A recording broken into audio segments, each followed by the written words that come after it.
జై హింద్ అందరికీ. ముందుగా ఈ పోలీస్ అభ్యర్థులకి ఆల్ ది బెస్ట్ చెప్తున్నాను. ఈ రోజు నుండి అప్లికేషన్ స్టార్ట్ అవుతున్నవి. అప్లికేషన్ అప్లై చేసేటప్పుడు పూర్తిగా ఎలాంటి తప్పులు లేకుండా ముందు జాగ్రత్తలు తీసుకొని కరెక్ట్గా ఫిల్ చేయండి. అదేవిధంగా ఈ వీడియోలో నేను సూచనలు సలహాలు ఇవ్వడానికి రాలేదు, ఎందుకంటే ఉచిత సలహాలు ఎవడు పాటించడు కాబట్టి నేను కూడా దాని గురించి చెప్పదలుచుకోవాలి. కాకపోతే నన్ను అడిగే వాళ్ళ కోసం కొన్ని సూచనలు చేయదలుచుకున్నాను.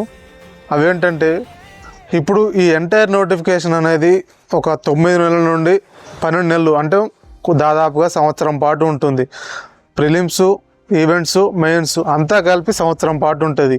ఈ సంవత్సరం అనేది మీరు అజ్ఞాతంలోకి వెళ్ళిపోవాల్సిందే.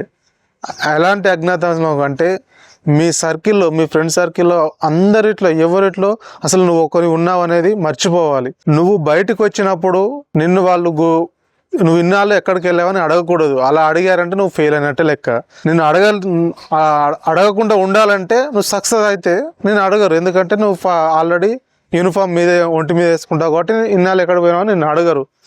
ఆ లెవెల్లో ప్రిపేర్ అవ్వాల్సిందే, ఎందుకంటే కాంపిటీషన్ ఎక్కువ ఉంది. మీకు కొత్తగా చెప్పనవసరం లేదు, గట్టిగా చదవాల్సిందే. జాబులు తక్కువ ఉన్నాయి, కాంపిటీషన్ ఎక్కువ ఉంది. అప్లై చేసిన వాళ్ళు అందరూ కాంపిటీషన్ కాదు, మీరు దాని గురించి పట్టించుకోవద్దు. నాకంటూ ఒక జాబ్ ఉంది అని ప్రిపేర్ అయినప్పుడే నువ్వు జాబ్ కొట్టగలవు. నీ ఎన్ని పోస్టులు ఉన్నాయని కూడా పక్కన పెట్టి గట్టిగా చదవండి. ఈవెంట్స్ కూడా గట్టి ప్రాక్టీస్ చేయండి, కంపల్సరీ నీకు ఒక జాబ్ వస్తుంది. All the best. జై హింద్. Thank you.